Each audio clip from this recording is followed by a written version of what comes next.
1 Samuel, capítulo 19, verso 1. Quem achou, diga amém. E falou Saul a Jonatas, seu filho, e a todos os seus servos, para que matasse Davi. Porém Jonatas, filho de Saul, estava muito afeiçoado a quem? E Jonatas anunciou a Davi, dizendo: meu pai Saul procura matar-te, pelo que agora guarda-te pela manhã e fica-te em um lugar oculto e esconde-te. Olha para quem está do seu lado e fala: quem não ama arruma toda desculpa para matar, mas quem ama faz de tudo para deixar vivo. Jonatas entrou para a história à sombra do pai, mas poucas coisas herdou do seu genitor. Demonstrou ser um guerreiro cheio de coragem e determinação. E aliado à sua coragem está a sua humildade, sua fé e a sua obediência. Sua amizade por Davi nasceu de forma inesperada, quando assistiu de perto a vitória do jovem pastor de ovelha. O jovem pastor de ovelha venceu o gigante Golias na frente dele. Quem era Golias? O campeão dos filisteus, que desafiava os exércitos de Israel e o afrontava o nome do Senhor Deus Todo-Poderoso. Quando Jonatas viu Davi vencer aquele gigante, disse: esse homem é diferente e tem o Espírito de Deus na vida dele. Precisamos ser leal a Deus e precisamos ser leal aos amigos. Olhe para quem está do seu lado e diga: o amigo que você escolher para ser seu amigo é sagrado. Seja leal a ele. A gente não escolhe filho, não escolhe pai, né? Aliás, não escolhe mãe, mas amigo a gente escolhe. Agora, o que você escolher, escolha para ser leal. Não escolha para ser falso a essa pessoa. Eu vou falar o que Jesus está mandando, irmão. Quem era Jonatas? Filho mais velho de Saul. Seu nome significa dado por Deus ou presente de Deus. Ele tinha todas as condições para ser o substituto do seu pai. Era valente, hábil no combate. Sua bravura já fora provada quando em Micmas derrotou toda uma guarnição dos filisteus, contando apenas com a ajuda do seu fiel escudeiro, colocando sua fé em ação. Isso está escrito em 1 Samuel 14, de 1 a 4. 1 Samuel 14, do verso 1 ao verso 14, aliás. Sucedeu, pois, que um dia disse Jonatas, filho de Saul, ao seu moço, que ele levava as armas: vem, passemos as guarnições dos filisteus, que está lá daquela banda. Porém, não o faz saber a seu pai. E estava Saul na extremidade de Gibeá, debaixo da romeira que estava em Migron. E o povo que havia com ele eram uns 600 homens. E Aías, filho de Aitube, irmão de Acabo, filho de Finéias, filho de Eliú, sacerdote do Senhor, em Silom, trazia o efode. Porém o povo não sabia que Jonatas tinha ido. Disse, pois, Jonatas ao moço que lhe levavam as armas: vem e passemos guarnições deste incircunciso. Porventura operará o Senhor por nós, porque para com o Senhor nenhum impedimento há. Eita, glória a Deus! E ele vai me dar livramento pouco a pouco. Disse, pois, Jonatas: eis que passaremos aqueles homens e nos descobriremos a ele. Se nos dissermos assim, parai, até que cheguemos a vós, então ficaremos no nosso lugar e não subiremos a ele. Porém, dizendo assim, subi a nós, então subiremos, pois o Senhor os tem entregado na nossa mão, e isso nos será por sinal. Descobrindo-se ambos eles, pois as guarnições dos filisteus, disseram os filisteus: eis que já os hebreus saíram das cavernas que se tinham escondido. E os homens das guarnições responderam a Jonatã e ao seu pajem de arma, e disseram: sobe a nós, e nós vos ensinaremos. E disse Jonatas ao seu pajem de armas: sobe atrás de mim, porque o Senhor os tem entregado nas mãos de Israel. Quando esse homem viu que Deus dava vitória em minoria, ele disse: esse vai ser o meu Deus também. Esse aqui que botou um gigante como Golias no chão através de Davi, é o mesmo que vai me dar vitória também. Ele passou a acreditar nas bênçãos de Deus e nos milagres e nos feitos de Deus através da fé. Lutou através da fé e venceu. Ele começou a se identificar com Davi através de fé. É por isso que eu digo, o crente tem que sempre procurar uma pessoa melhor do que ele para colar perto. Você tem que se alimentar com gente que tenha fé como você, que pensa como você, que olha como você, que faz como você, que age como você. Eu não sei para quem é essa palavra, mas o Senhor manda dizer: sai de perto de derrotado, que derrotado não tem o que dar. Quem dá glória para Jesus? Que homem valente, irmão. Filho de Saul, herdeiro do trono, que podia, meus amados, herdar de Saul toda a malignidade, e não herdou. Foi diferente do pai. E agora Deus colocou um amor no coração dele por Davi maior do que o coração, do que o amor dele pelo próprio pai. Eu não sei para quem é a palavra, mas o Senhor manda te dizer também: se tu anda recebendo rejeição de alguém que tu esperava muito, não te preocupa não, porque Deus vai fazer alguém que tu nem espera te amar mais do que tu imagina. Quem dá glória para Jesus? Agora diga para quem está do seu lado: só é que você não fica. Eita glória! Entretanto, por direção de Deus, os rumos da história de Saul e de Jonatã foram mudados. Mudou completamente. Isso ocorreu de forma surpreendente. Meus amados, Israel estava no campo de batalha contra os filisteus no monte, no vale do Carvalho, e os filisteus estavam do lado oposto do vale, também sobre um monte. Em 1 Samuel 17, verso 1, a gente vai conferir essa palavra. E os filisteus ajuntaram os seus arraiais para a guerra, e congregaram-se em Secó, que está em Judá. Vocês vão ler agora o versículo 2 até o 3. Olha o que diz: porém Saul e os homens de Israel se ajuntaram e acamparam-se no vale do Carvalho, e ordenaram a batalha contra os filisteus. E os filisteus estavam no monte da banda da Além, e o vale estava ali no meio de quem? Deles. Um gigante filisteu de nome Golias, campeão do seu povo, desafiava os exércitos de Israel, mas ninguém tinha coragem de enfrentar o inimigo. O clima de medo prenunciava a provável derrota de Israel. Disse mais o filisteu: hoje desafio as companhias de Israel, dizendo: dá-me um homem para que ambos pelejemos. Ouvindo então Saul e todo Israel essas palavras dos filisteus, espantaram-se e temeram muito. Uma coisa que você não pode ter nenhuma guerra é medo, mas veja que o medo já estava predominando o coração do exército de Saul. Meus amados, Jessé então envia Davi ao local de batalha. Para quê?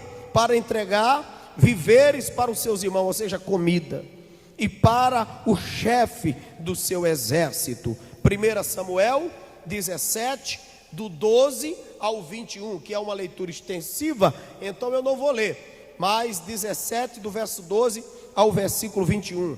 Contrariando os seus irmãos e o próprio rei Davi, oh meus amados irmãos, aliás, contrariando seu irmão e o próprio Saul, errei o nome do rei, Ele então, esse menino por nome Davi, que foi levar comida para os irmãos, se dispôs a enfrentar o filisteu com permissão do rei, confiando em quem?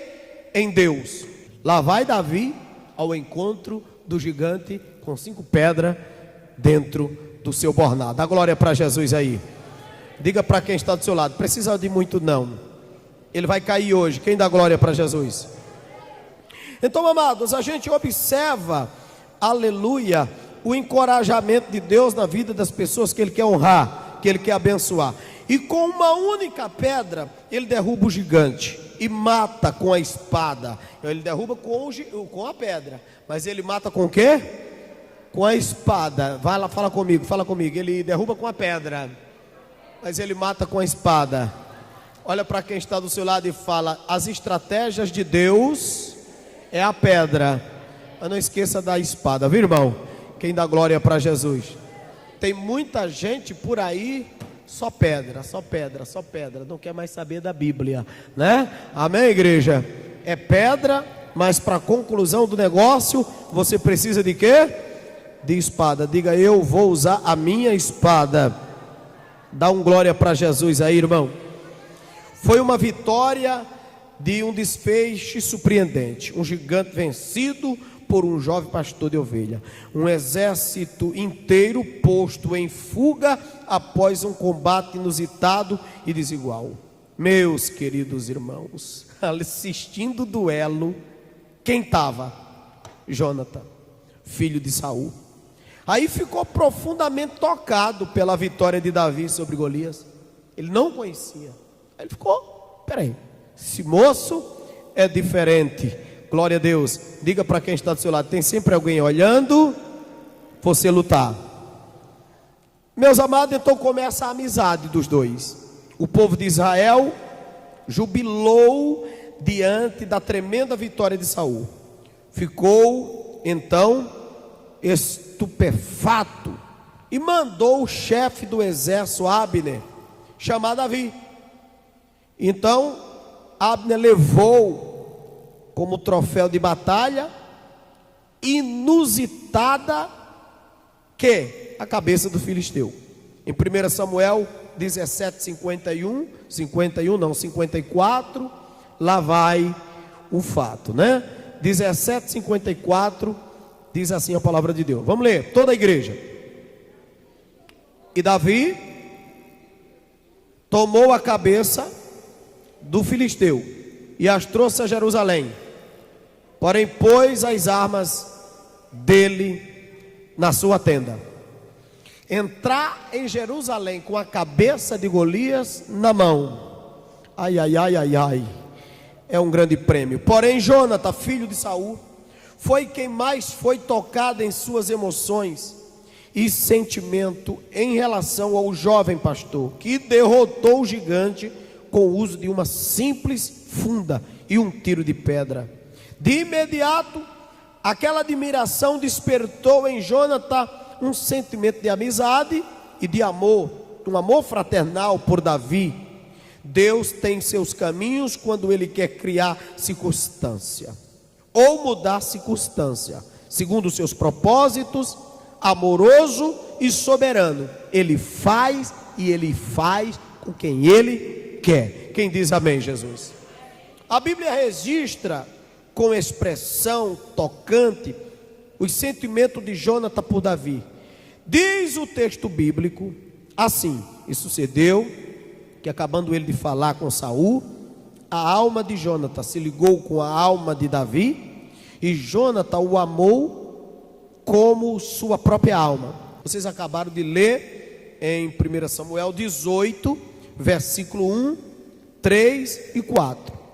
O texto registra expressões que significa que Jonathan não só admirou grandemente a coragem e a audácia de Davi, como sentiu no seu íntimo que deveria nutrir por ele profunda amizade fraternal. Ele disse: não, eu quero continuar assim e quero cativar essa amizade por Jonathan. Glória a Deus. Grupos homossexuais procuram distorcer o sentido desse texto quando a Bíblia diz que Jonatas fez aliança com Davi porque o amava com sua própria alma e entregou a Davi suas vestes e equipamentos de combate. Em 1 Samuel, capítulo 18, verso 3 e 4, eles o fazem de forma desonesta e tendenciosa, afirmando que Jonatas sentiu atração sexual por Davi e que ambos deram início a uma relação homoafetiva, nada mais incoerente com a verdade bíblica. Jonatas era casado, pai de um filho, cujo nome era Mefibosete, que depois Davi cuidou desse menino quando estava no palácio. Em nenhum texto da Bíblia se diz que Jonatas desobedeceu a Deus e a sua lei. Ele sabia que se fosse homossexual, estaria cometendo abominação ao Senhor. Levíticos 18, verso 22, diz assim: com varão te não deitarás, como se fosse mulher, abominável é.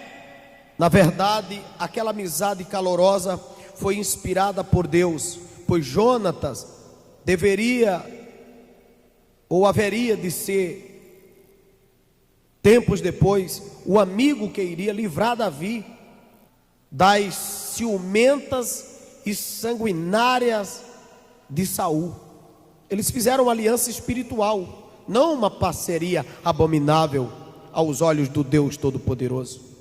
Está escrito em 1 Samuel 18 e 3 que eles fizeram uma aliança. Uma aliança é uma coisa, irmão. Uma parceria conjugal é outra. Não confunda parceria conjugal com aliança. Aliança é coisa espiritual. Somente a má fé de quem usa a palavra de Deus para justificar seus pecados é que pode afirmar tamanha incoerência. Deus aprovou a amizade entre Davi e Jonatas. Isso é que é importante.